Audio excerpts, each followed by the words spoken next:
Bismillahirrahmanirrahim. Hi Pulabain, how are you? Assalamu alaikum to you all.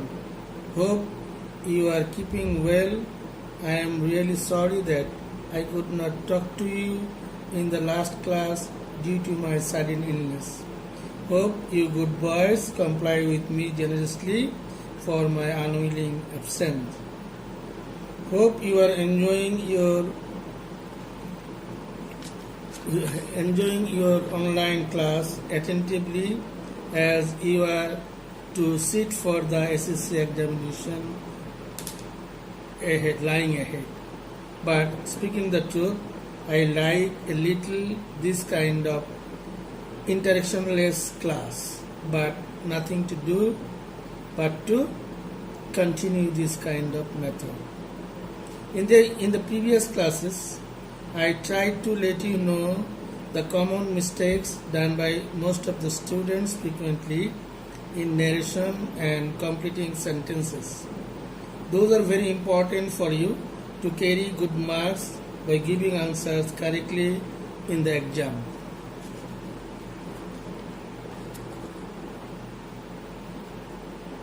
Another important topic is transformation of sentence, where many students are found weak and confused.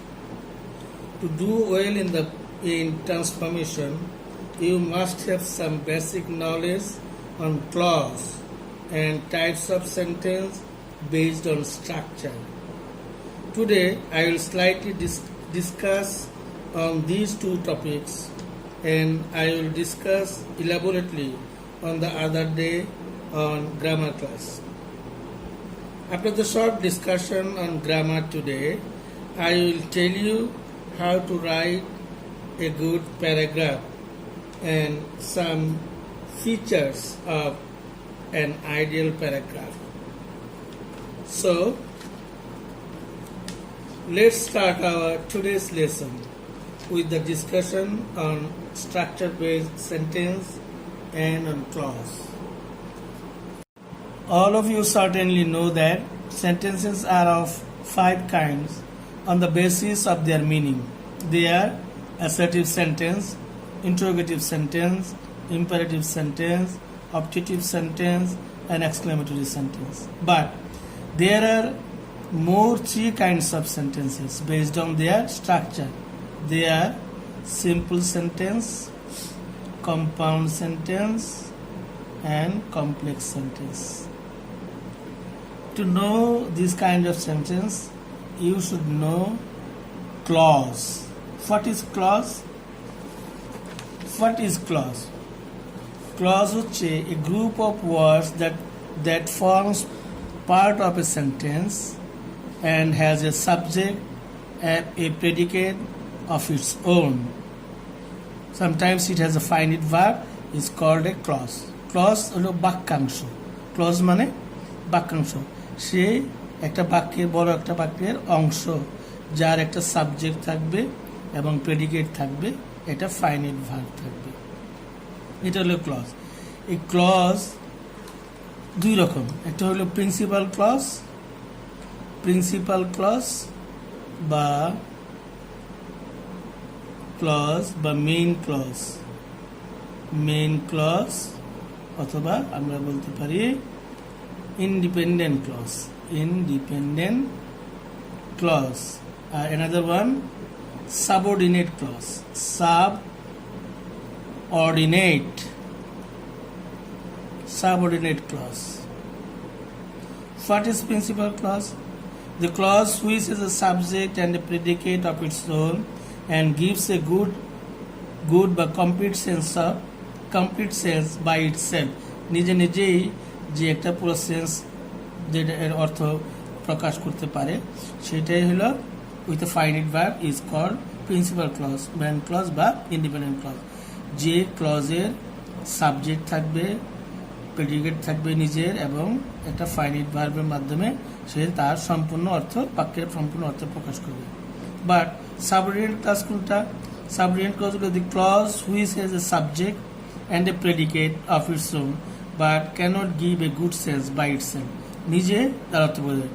It depends on a principal clause to make a sense is dependent, এটাকে বলা হয় dependent clause অথবা subordinate clause.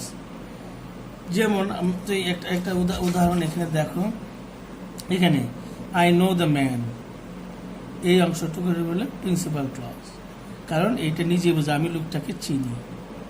কিন্তু পরের অংশ দেখো, who said it would happen, who said that it would happen, এখানে the man who, যেটা he said that it would happen, কিন্তু এই হু দেওয়াতে, হু থাকাতে এই এটাকে বলা হয় হলো, আমরা কী দিয়ে বলি, ওই কানেক্টর দিলে দেওয়াতে সে কী করতেছে, দেওয়াতে এটা নিজস্ব অর্থ বোঝা, হু সেড দ্যাট এটা অর্থ বোঝা যাচ্ছে না, সে অর্থ বোঝার জন্য এই প্রিন্সিপাল ক্লজের উপর ডিপেন্ড করে, এই জন্য এটাকে বলা হয় সাবঅর্ডিনেট ক্লজ। সেই সেন্টেন্সগুলো, তাই আমরা সেন্টেন্সগুলো যেহেতু আমরা তিনটা ভাগে ভাগ করছি স্ট্রাকচার বেস, যে এটা হলো প্রথমটা simple sentence, it contains only a principal clause, একটা মাত্র প্রিন্সিপাল ক্লজ থাকবে, আর তার কী কী থাকবে, তার একটা সাবজেক্ট থাকবে, একটা প্রেডিকেট থাকবে, একটা ফাইনাইট ভার্ব থাকবে, এবং সম্পূর্ণ অর্থ সে নিজে নিজে প্রকাশ করবে। একটা মাত্র প্রিন্সিপাল ক্লজ দ্বারা গঠিত সেন্টেন্সের নাম হলো simple sentence. But compound sentence কাকে বলে? Compound sentence has two or more principal clause বা independent clause joining with a conjunction, তার দুইটা অথবা তার চেয়েও বেশি থাকতে পারে যদি, এবং সেটা একটা কনজাংশন দ্বারা যুক্ত হবে, এটা হলো কম্পাউন্ড সেন্টেন্স। যেমন the moon was bright and we could see our way, দেখো we could see our way এটা সম্পূর্ণ নিজে নিজে অর্থ প্রকাশ করে, দি মুন ওয়াজ ব্রাইট এটাও নিজে নিজে করে এই একটা কনজাংশন দ্বারা যুক্ত হয়েছে, এইটা হলো কম্পাউন্ড সেন্টেন্স। কম্পাউন্ড সেন্টেন্স আরও বড় হতে পারে, নাইট কেম অন, রাত্রে আসলো, অ্যান্ড রেইন ফল হেভিলি, এবং অনেক জোরে জোরে বৃষ্টি হইল, এবং উই অল গট ড্রেঞ্চড, তাহলে ড্রেঞ্চড, তাই আমরা দেখো একটা প্রিন্সিপাল ক্লজ, দুইটা প্রিন্সিপাল ক্লজ এবং তিনটা প্রিন্সিপাল ক্লজ, দ্যাট ইজ আমাকে একাধিক দুই বা ততোধিক প্রিন্সিপাল ক্লজ যারা কনজাংশন দ্বারা যুক্ত হবে, সেটা হলো কম্পাউন্ড সেন্টেন্স। আবার ফাইনালি দেখো, complex sentence has a principal clause and one or more subordinate clause বা dependent clause connected with a connector or connectors দ্বারা, যেমন এটা দেখো, they rested when evening came, they rested এটা অর্থ বোঝা যায়, when evening came যখন সন্ধ্যা নেমেছিল, তাহলে এই অংশটুকু তার অর্থ প্রকাশ করার জন্য এই প্রিন্সিপাল ক্লজের উপর নির্ভর করে। এটা আবার এটা তিনটা হইতে পারে, as the boxers advance into the ring, এই যে as the শুরু করলাম, এই অংশটুকু নিজে নিজে প্রকাশ করে না, the people said এই অংশটুকু নিজে নিজে, এটা হলো principal clause, they said that they would not, তারা বলছিল যে তারা তাদেরকে ফাইট করতে দিবে না। দেখো দুইটা সাবঅর্ডিনেট ক্লজ আছে, একটা প্রিন্সিপাল ক্লজ, অর্থাৎ কমপ্লেক্স সেন্টেন্সে একটা প্রিন্সিপাল ক্লজ থাকবে, একাধিক সাবঅর্ডিনেট ক্লজ থাকবে, সেটাই হলো কমপ্লেক্স সেন্টেন্স। ট্রান্সফরমেশন করার জন্য এই তিনটা সেন্টেন্স এবং ক্লজ সম্বন্ধে ধারণা রাখতে হবে, আমরা পরবর্তীতে এই ট্রান্সফরমেশন এর ভিত্তিতে এই ট্রান্সফরমেশনগুলো করব। Students, now we will discuss on writing part. First of all we will discuss on how to write a paragraph, good paragraph. আমরা গতানুগতিকভাবে যে পরীক্ষায় বা খাতায় যেভাবে প্যারাগ্রাফগুলো লিখি, সেগুলো আমরা অনেকটাই আদর্শ প্যারাগ্রাফের নিয়মকানুন ফলো করি না। মনে করি একটা লিখলি হয়ে যায়, যার মধ্যে সিঙ্ক্রোনাইজেশন নাই, টপিক সেন্টেন্সের বালাই নাই, যার জন্যে নাম্বার কম ওঠে। তোমরা মনে করো টিচার ইচ্ছে করে নাম্বার কম দিচ্ছে, আসলে তোমরা প্যারাগ্রাফের যে মূল থিম সেগুলো ফলো করো না। প্রথমে আগে খেয়াল করো প্যারাগ্রাফটা কি, what is paragraph, definition of a paragraph. A paragraph is a number of sentences, কতগুলো সেন্টেন্সের সমন্বয়, গ্রুপ টুগেদার, একসঙ্গে একত্রিত করছে, and relating to one topic, একটা টপিকের উপরে বেসিস করে কতগুলো সেন্টেন্সকে একত্রিত করার নামে হচ্ছে প্যারাগ্রাফ। এটা আরেকভাবে বলা যায় a group of related sentences that develop a single point. একটা মাত্র পয়েন্ট, একটা মাত্র আইডিয়াকে বেস করে যখন কতগুলো সেন্টেন্স ডেভেলপ করা হয় তখন তাকে প্যারাগ্রাফ বলবে। এখানে প্যারাগ্রাফ লেখার there is no rule, basic rule as to length of the paragraph. Paragraph কত বড় হবে এটার কোনো নির্দিষ্ট মাপ নাই। They may be short or long according to the necessity of the case. সেই বিষয়টা, প্যারাগ্রাফটা কী বিষয় বোঝাচ্ছে সেটার উপর নির্ভর করে এর লেংথটা নির্ণয় হবে, যে আমি কত বলবো, আমি 2 পৃষ্ঠা লিখবো, 3 পৃষ্ঠা লিখবো, 4 পৃষ্ঠা লিখবো, এরকম না। আমার ওই প্যারাগ্রাফের ফার্স্ট লাইনটাকে ডেভেলপ করতে, এস্টাবলিশ করতে কতগুলো লাইন দরকার, কতটুকু দরকার, সেটা হলো একটা প্যারাগ্রাফ। এটা লং হইতে পারে, শর্টও হইতে পারে। তাহলে আমরা শুধুমাত্র এই আমাদের এই এসএসসি পরীক্ষার জন্য বা তোমাদের স্কুলের জন্য আমরা ভালো, but to get good marks in the exam you must follow the instruction of the question. কোশ্চেনের মধ্যে দেওয়া থাকে ওয়ার্ড লিমিট 150 to 200, এগুলো থেকে you can write 10% more or less. তার থেকে তার যে ওটা দেওয়া থাকবে, লিমিটেশন দেওয়া থাকবে, তার চেয়ে তুমি 10% কম, 10% বেশি লিখতে পারবে। আমরা সাধারণত বলি যে একটা প্যারাগ্রাফ 2 পৃষ্ঠা, ম্যাক্সিমাম 2.5 পৃষ্ঠা লিখবে, এর বেশি লিখলে এটা কম্পোজিশনের সাইজ হয়ে যাবে। সুতরাং আমরা চেষ্টা করব ফুল পেজ থেকে শুরু করব, 1 পৃষ্ঠা, 2 পৃষ্ঠা, ম্যাক্সিমাম 2.5 পৃষ্ঠা প্যারাগ্রাফ লেখার জন্য। এখন প্যারাগ্রাফ, একটা গুড প্যারাগ্রাফ কনস্ট্রাকশনের জন্য কি চাই, একটা ভালো একটা আমি প্যারাগ্রাফ লিখবো, সেখানে কি কি দরকার? সেখানে থাকবে হলো, একটা নাম্বার থাকবে হলো ইউনিটি। ইউনিটিটা কি? The paragraph and every part of it must be the expression on one topic, মানে expression of one theme or topic. মাত্র তোমার ইউনিটিটা, এই ইউনিটিটা কি সমন্বয়টা হবে কিসের উপরে? একটা মাত্র টপিকের উপরে, একটা মাত্র বিষয়ের উপরে, প্রথম লাইনের উপরে বেস করে কথাগুলো সাজাইতে হবে।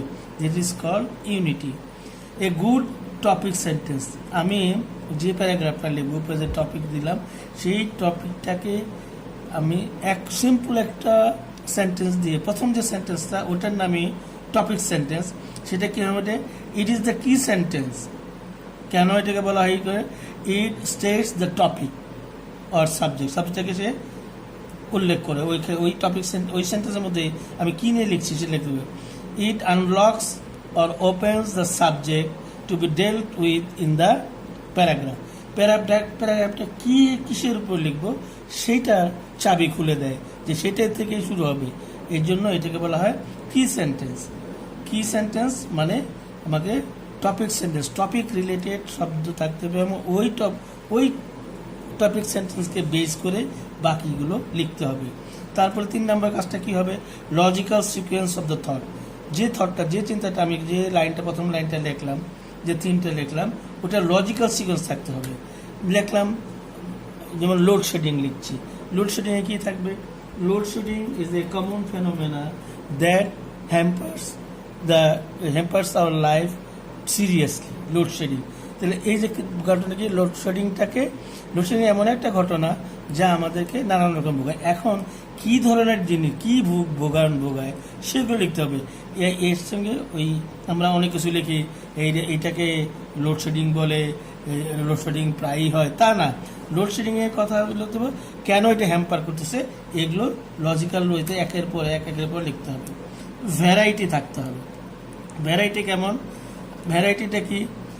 That is order of sentence. এটা হলো ইসের জন্য, the development of the subject should be in logical sequence.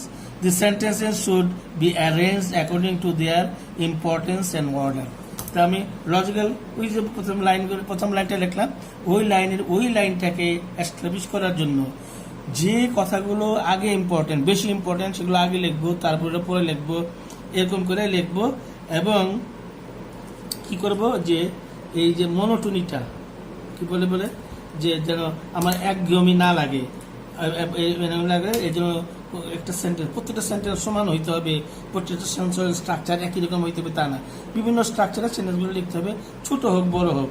সুতরাং আমাকে ওইটাতে ভ্যারাইটি আনতে হবে, লজিক্যাল সিকোয়েন্স থাকতে হবে, বাক্যগুলোর মধ্যে ভেরিয়েশন থাকতে হবে, স্ট্রাকচারের দিক দিয়ে, লেন্থের দিক দিয়ে, এগুলো বেরোতে হবে। আর সবশেষে যেটা ভেরি ইম্পর্টেন্ট সেটা হইল a full and rounded final sentence in conclusion, that is concluding sentence. Concluding sentence এবং topical sentence এই দুটো হইল একটা প্যারাগ্রাফের মূল জিনিস। কি সেটা কেমন?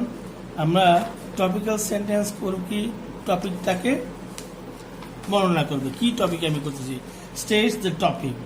It is called the key sentence because it unlocks or opens the subject to be dealt with in the paragraph. প্যারাগ্রাফে কি শিল্প লিখবো, কি শিল্প ডেভেলপ করবো সেটা বলে দিয়ে দেখে প্রথমে টপিক্যাল। আর তাহলে the most two important sentence in the paragraph are the first and the last one. First one is হলো টপিক্যাল সেন্টেন্স, আর ফাইনালটা হচ্ছে controlling sentence. The first should arouse the interest of the student. ওই প্রথমটা দিয়ে মানুষের মধ্যে এক ধরনের ইন্টারেস্ট তৈরি গ্রো করবে যে কি বলতে চায়, এবং শেষের কনক্লুডিং সেন্টেন্সে দি লাস্ট শুড স্যাটিসফাই।